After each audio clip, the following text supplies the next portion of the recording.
Once upon a time, in a vast, green jungle, lived a magnificent elephant named Elara. She was known throughout the jungle not for her size or strength, but for her incredibly kind heart.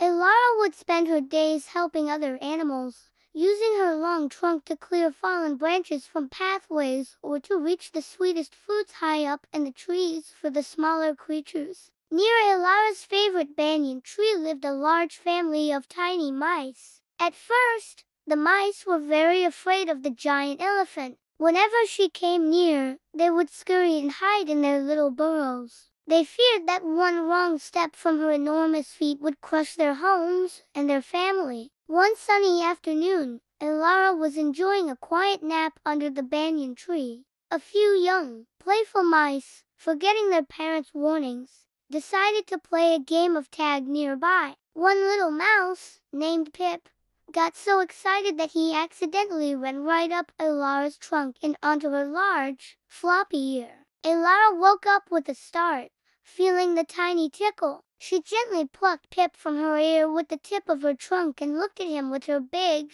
kind eyes. Pip was trembling with fear. "Please, don't hurt me," he squeaked. "I didn't mean to wake you." Elara smiled a gentle, elephant-sized smile. "Don't be afraid, little one," she rumbled softly. "I would never harm you. You just surprised me. Go back to your family and be a little more careful next time." Pip scampered away, his heart still beating fast, but he was filled with relief and awe. He told all the other mice about the kind elephant. From that day on, the mice were no longer afraid of Elara. They would often play around her feet, and sometimes they would even help her by cleaning tiny pests from her skin that she couldn't reach. A beautiful friendship had blossomed between the giant elephant and the tiny mice. Watching all of this from a distance was a sly fox named Flynn. Flynn was known for his cunning and trickery. He was jealous of the friendship between Elara and the mice. He thought, "If I can get rid of those mice, maybe the great elephant will be my friend instead. She could get me all the best food in the jungle."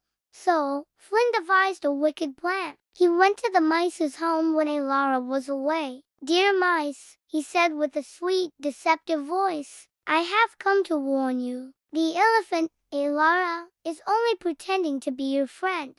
I heard her telling the tigers that she is just fattening you up to be a tasty snack for them." The mice were horrified. How could their dear friend Elara do such a thing? But Flynn was very convincing. He told them lies with such confidence that doubt began to creep into their hearts. The mice became scared and confused. They decided to stay away from Elara. The next day, when Elara came to the banyan tree, the mice were nowhere to be seen. She called for them, but only silence answered. She was sad and confused. Why had her little friends abandoned her? Meanwhile, Flynn approached Elara. "Oh, mighty Elara," he said, bowing low, "I see your little friends have left you. They are ungrateful creatures. But I, Flynn the fox, will be your loyal companion. I am much smarter and more useful than a bunch of tiny mice." Elara looked at the fox, her wise eyes filled with suspicion. She knew Flynn had a reputation for being dishonest. She decided to find out the truth. That evening, a group of hunters entered the jungle. They were setting traps to capture a large animal, and their target was Elara. They dug a deep pit and covered it with leaves and branches. As Elara was sadly walking back to her sleeping spot, she didn't see the trap and fell right into the deep pit. The walls were too steep for her to climb out. She trumpeted loudly for help, her calls echoing through the jungle. The mice, hidden in their burrows, heard Elara's cries of distress. Despite their fear and Flynn's lies, their hearts ached for their friend. "Pip, the brave little mouse, told the others. Flynn lied to us. Elara is in trouble, and she needs our help."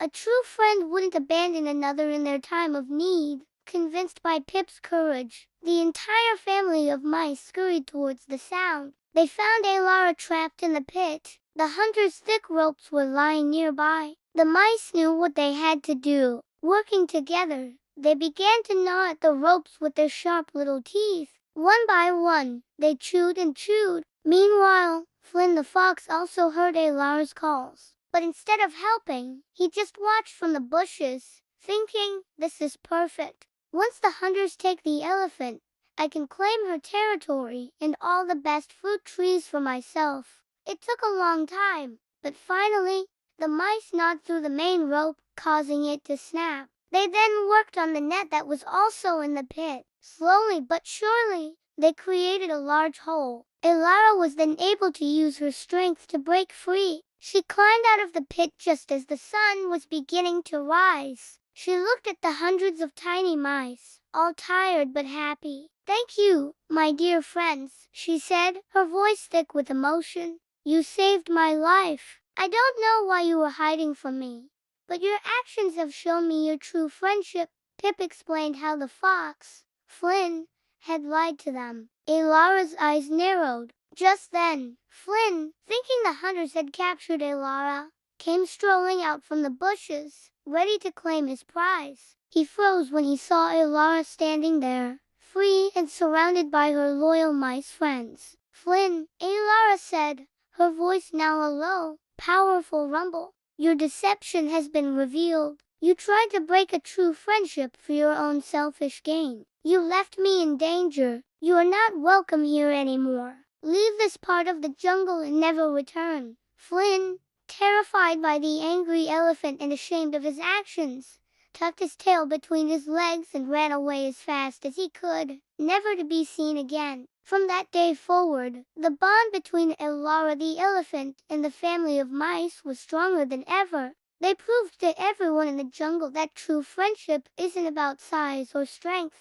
but about loyalty, trust, and being there for each other, no matter what. And that's the end of our story. What a great lesson about friendship. Now, let's go over some of the vocabulary and phrases that you can learn from this story. First, the word magnificent. It means impressively beautiful, elaborate, or extravagant. We said Elara was a magnificent elephant. This tells us she was very impressive and grand. Next, we have the word scurry. The mice would scurry and hide. To scurry means to move hurriedly with short, quick steps. Think of how small animals run. We also use the phrase blossomed. A beautiful friendship had blossomed. When a flower blossoms, it opens up. So when a friendship blossoms, it means it develops and becomes beautiful and strong. The fox was described as sly and cunning. Both words mean being clever in a tricky or deceptive way. Flynn wasn't just smart. He used his intelligence to trick others. His plan was a wicked plan. Wicked means evil or morally wrong.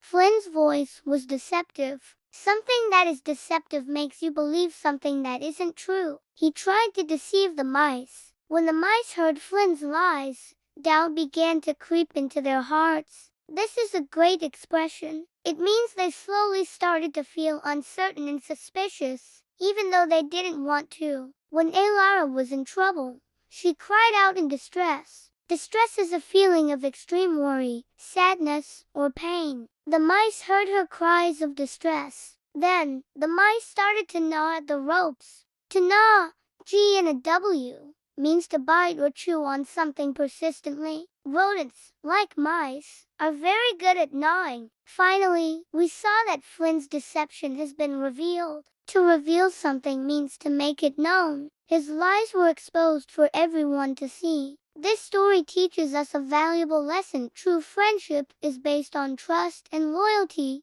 not on what you can gain from someone. And it shows that even the smallest friends can be the greatest heroes. I hope you enjoyed the story and learned some new English words today. Practice using them in your own sentences. Listening to stories is a fun and effective way to improve your language skills. Thank you so much for watching. If you liked this video, please give it a thumbs up